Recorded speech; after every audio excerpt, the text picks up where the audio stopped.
India playing Bangladesh right now in a two-match test series, but what lies ahead for the Indian team is a three-match T20I series against the same opponent, one starting on the 6th of October. The squad for which has been announced, it's a 15-member squad that's been announced by the BCCI.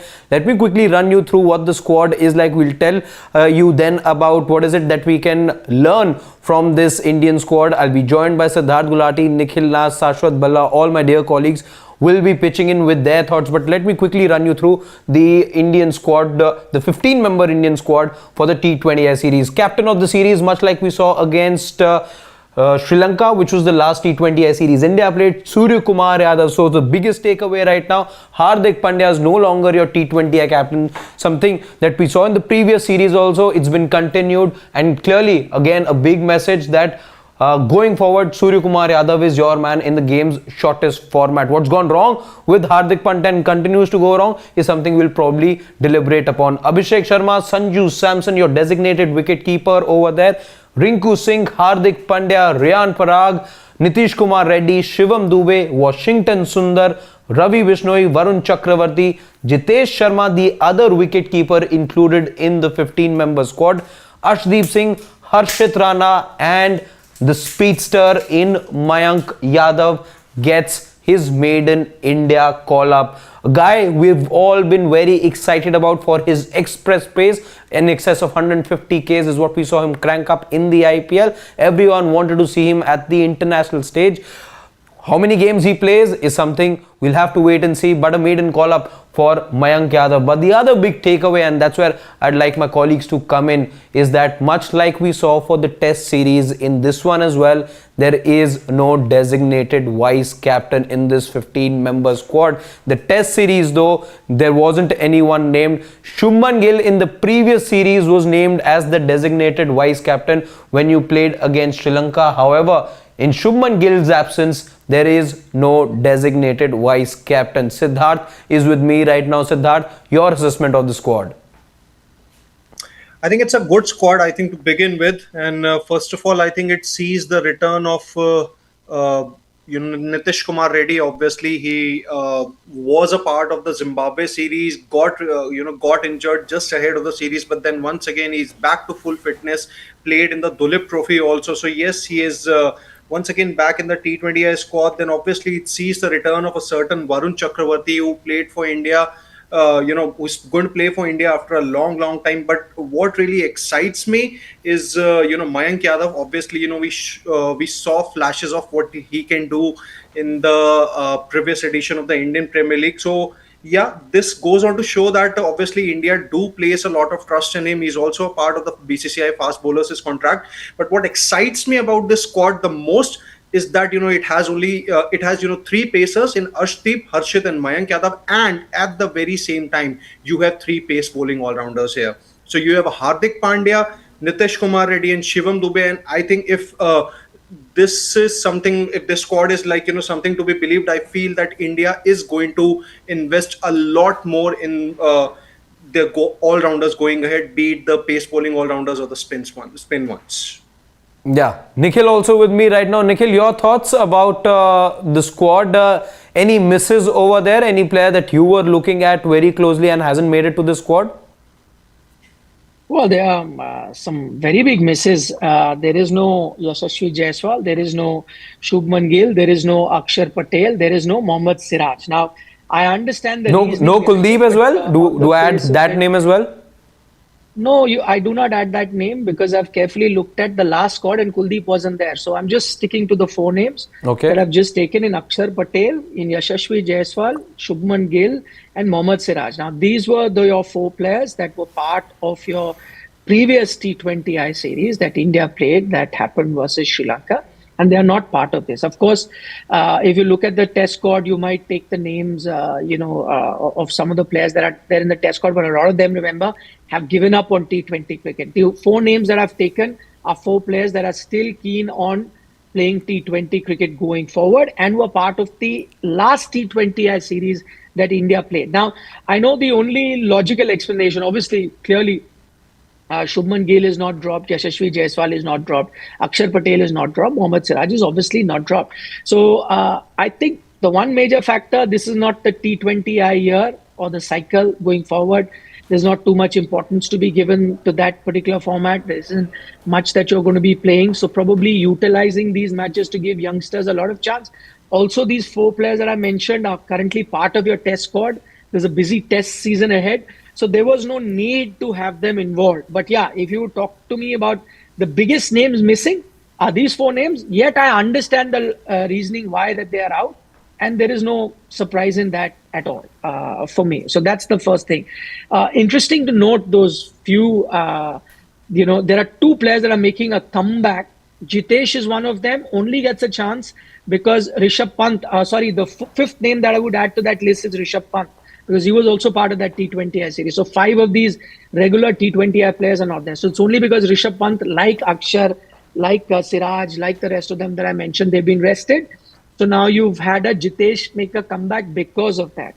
Varun Chakravarti is an interesting one. I think, if I'm not mistaken, the last time a team was picked, he wasn't too happy, put a tweet out, if I'm not mistaken. That's right. About his non-selection. So now he eventually has picked, had good returns in the IPL. I think was hoping to get back into the T20 scheme of things. He also, once again, has been helped by that, some of the players have been rested, especially an all-rounder. Remember, Jadeja has retired. Akshar Patel has been rested. You were going with a Washington Sundar as a spin bowling all-rounder. So if you needed another one, you've gone with a, mystery spinner in Varun Chakravarti, and you'll have another regular spinner in Varun Chakravarti alongside that, Ravi Bishnoi. So because these few spinners have just moved out in an Akshar Patel and in a Jadeja, kind of slightly opens up the door for a Varun Chakravarti, though not like for like, but slightly opens up the door for him to come. But really excited to see 2 fast bowlers. I know everyone's going to be talking about Mayank, but I'm also very excited to see that Harshit Rana has been given his due. He's doing well, even in ball, as he showed you in the Tulip Trophy. White ball, of course, we've seen what he did in the IPL. So good on him. So 2 really, 2 players that I'm really excited to see. The rest of the squad, I mean, I don't think anyone of us are massively surprised in terms of what they've picked. Nitish Reddy is the other one who comes in. So another one to really keep your eye out on. So yeah, these are the some. Abhishek Sharma also makes a return. He was not in the Sri Lanka series, but you were expecting him to obviously get back. There's so much in this side to act. There's so much in the side to actually talk about. But just once I just have a look at this, I was just going through the team, and something that really interests me in this team is that it's just Suryakumar Yadav and the 2 wicketkeepers who cannot actually bowl.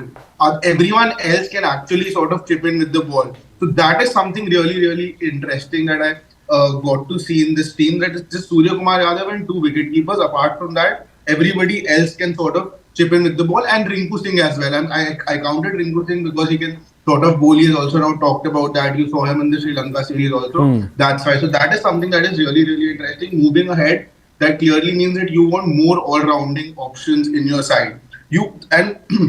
Why this is also why this also sort of is more important is because you've gone in with 3 fast bowling all-rounders. Usually, till now, every time we have seen that there are just 2. It was Shivam Dube, Hardik Pandya. It was sort of a like-for-like replacement. If it was Hardik Pandya, then Shivam Dube could have given you those bowling overs with the ball. But now, this time, you have added a 3 Nitish Kumar Reddy also.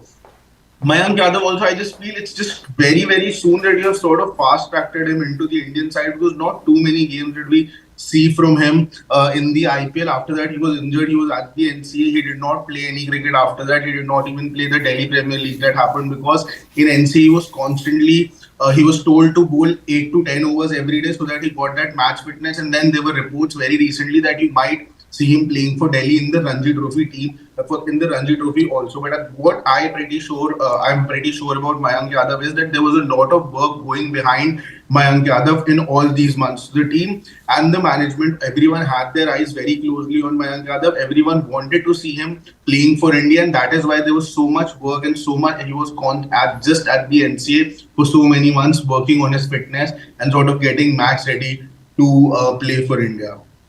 So, Nikhil, I have a couple of points here. I just wanted to make one point before you go. The 2 big, I'm just looking at the squad very carefully.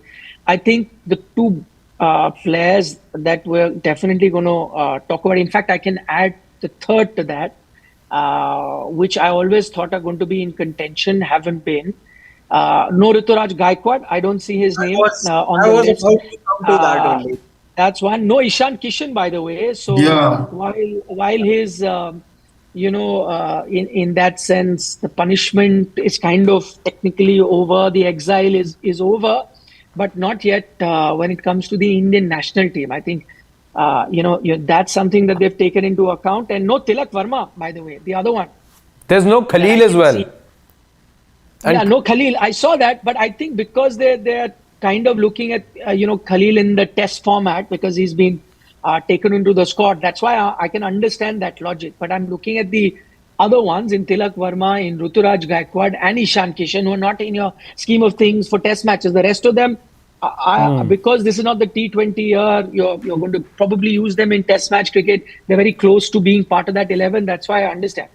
But these three, which means they've fallen behind in the pecking order. Tilak got injured, but otherwise was outstanding. He's already played for India. He doesn't come. Ruturaj, you're saying next vice captain. You need to look at him. Doesn't make it to the squad at the moment. So yeah, these are. I don't know. I'd love to know your thoughts about these three. Yeah, I was actually coming to the Ruturaj Gaikwad point only, but then obviously it's been touched upon. One question that I have for all of you here that no, but I want to know what do you guys make of it? Ruturaj Gaikwad, no Tilak Verma, no Ruturaj.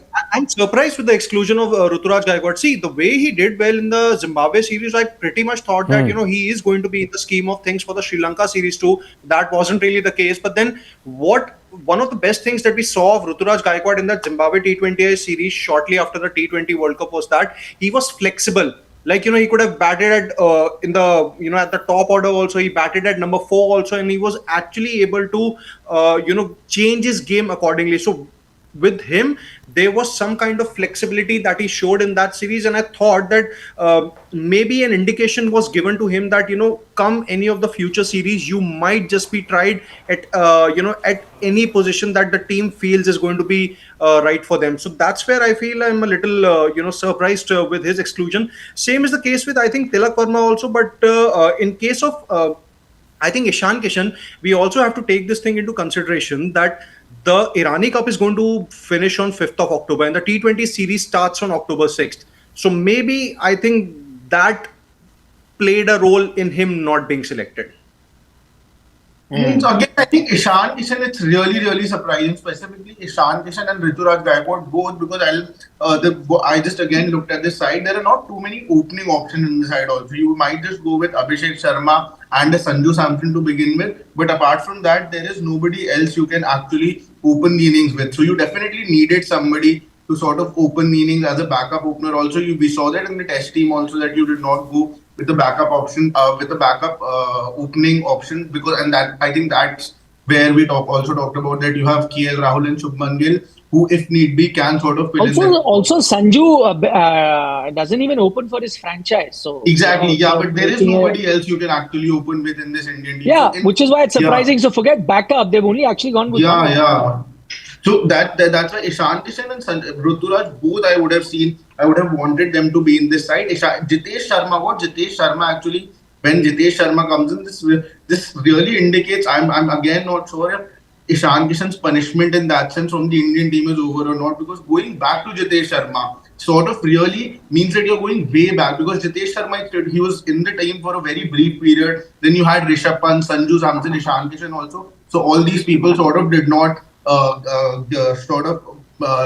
cement their place in the side. But here you have seen that you've gone back to Jitesh Sharma. So that's really surprising. Yeah, I have to agree with that. So Ruturaj, I think you could have fitted him in the team, especially if you're looking at him as a future leader. He's also captaining an IPL team. As Siddharth pointed out, good record in Zimbabwe, did well.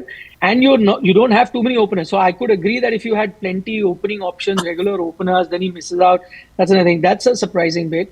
For Ishan, I'd have to agree with Shashwat that, you're kind of asking him to show a bit more commitment towards domestic cricket, and only then you're going to be safe to, because you've gone back to Jitesh. That is surprising. Had you gone with, let's say, another young wicket-keeper batter, you would have thought that maybe because Ishan himself did not set the IPL on fire or T20 cricket per se, we haven't seen much of him. So I can understand. But you've gone back to Jitesh. I think it's a message to Ishan that, okay, you'll have to do a bit more for us to be convinced. It can't be this easy that you defied us, you went against us, and now you've just come back into domestic and we'll bring you back. The road will not be easy.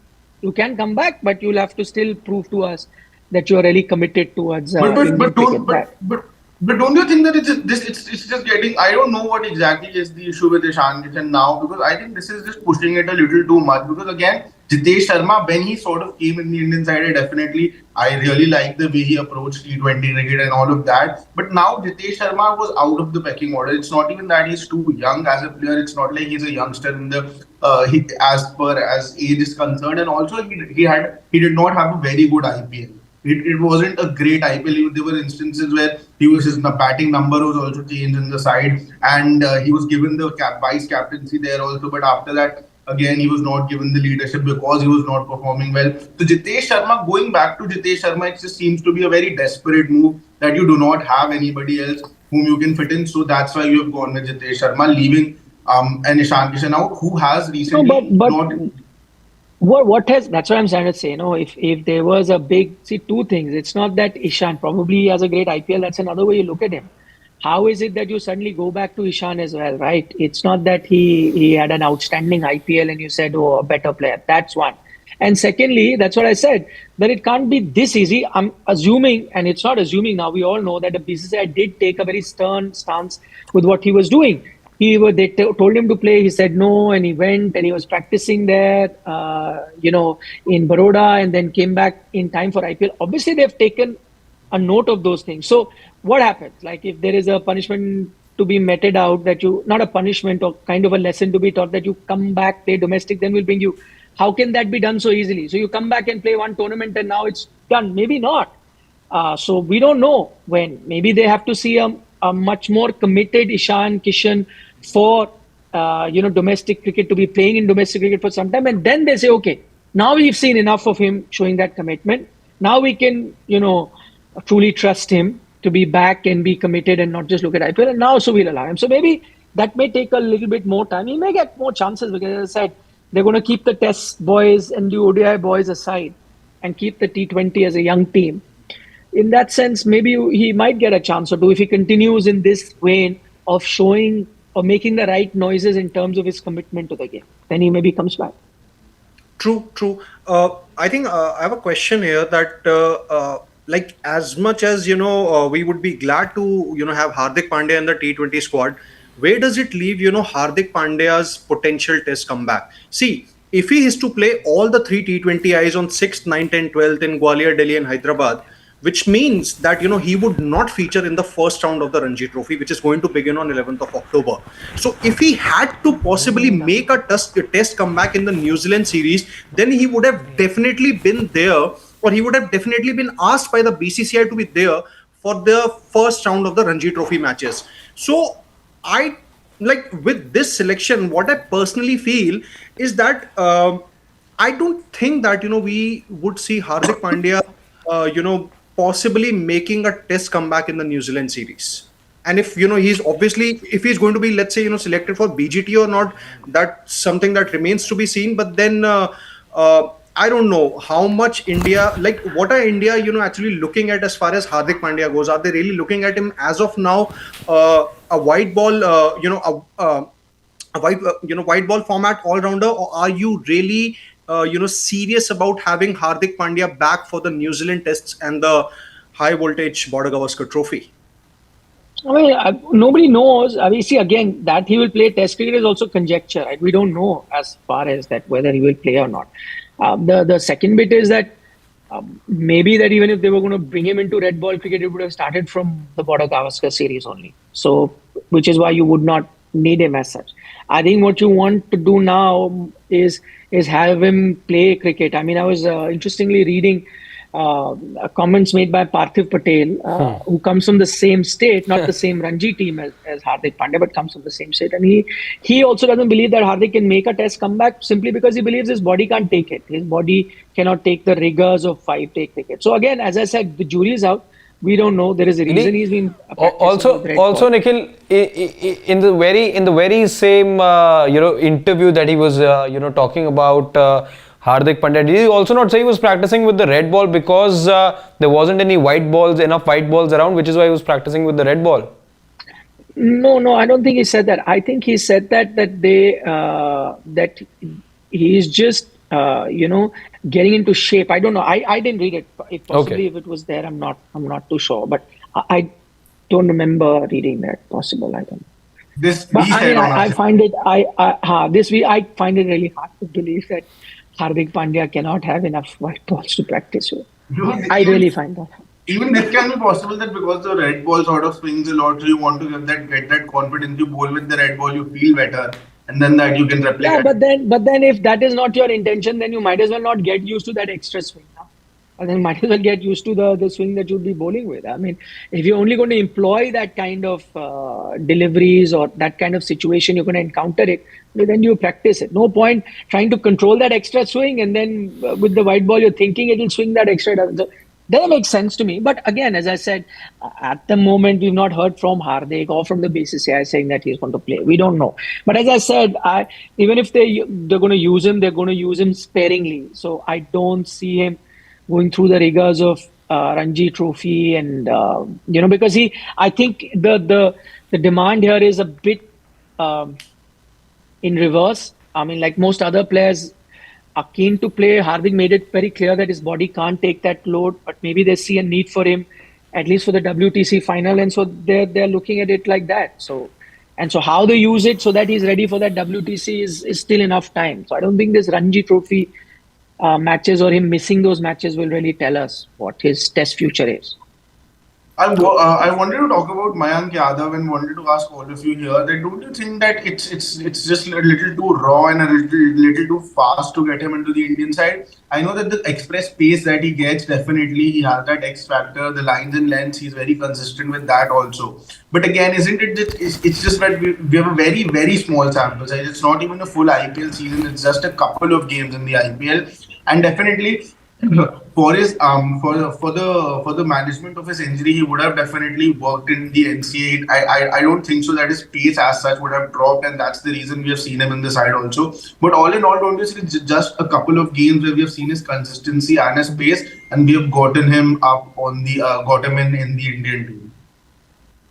Your recent experiment did not work very well with Umran Malik. I think you got him and he was. But I also felt that they were a bit,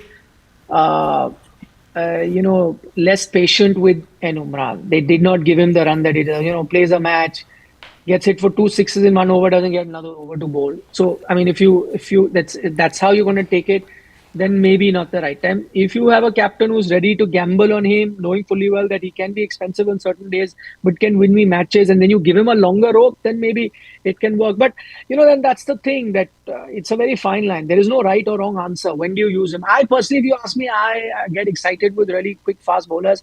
I'm a captain. I'm bringing him in. I'm trying him. It's not a one-size-fit-all, because if an Umran did not work, doesn't mean Mayank would not. Maybe it goes the other way. There are examples of a young, out-and-out pace bowlers doing very well to begin with. Some haven't. So there are no guarantees as such. Personally, I'm happy. As I said, if I was selector, I was captain, I would want him. The only guarantee that we have in cricket is that BCCI will announce the team at 9:30 p.m. That's the only guarantee. Everything else, what they go and do with it, nobody knows. Again, it's 9:30 today. That's the only guarantee. 9:30. In fact, off camera we were all talking as to when that official announcement can happen. But yeah, the BCCI continues to entertain us as it has this very evening. It's been an entertaining one. It's been a rather busy one. They decided that okay, if you're not able to enjoy a lot of cricketing action on the field, we've got action for you in store in terms of such heavy news that has come our way. Plenty to learn from this Indian squad. Plenty to learn from the retention rules also that we broke for you just about a short while back. So do check out both those videos, separate videos. videos that we've done over here. Plenty of takeaways from this one. We've talked about the captaincy bit. We've talked about what you can learn going forward. The Indian team's planning. Only 3 pacers. They're leaning towards more fast bowling all-rounders. All of that we've touched in this very video. Thank you as always to all of you joining us right now. We're going to be wrapping this chat up. Apologies, we could not take questions for now, but as we always do, we're going to be back. Tap that bell so that you know when we go live the next time, and the sporting coverage continues on Sports Today. Subscribe if you haven't already done so.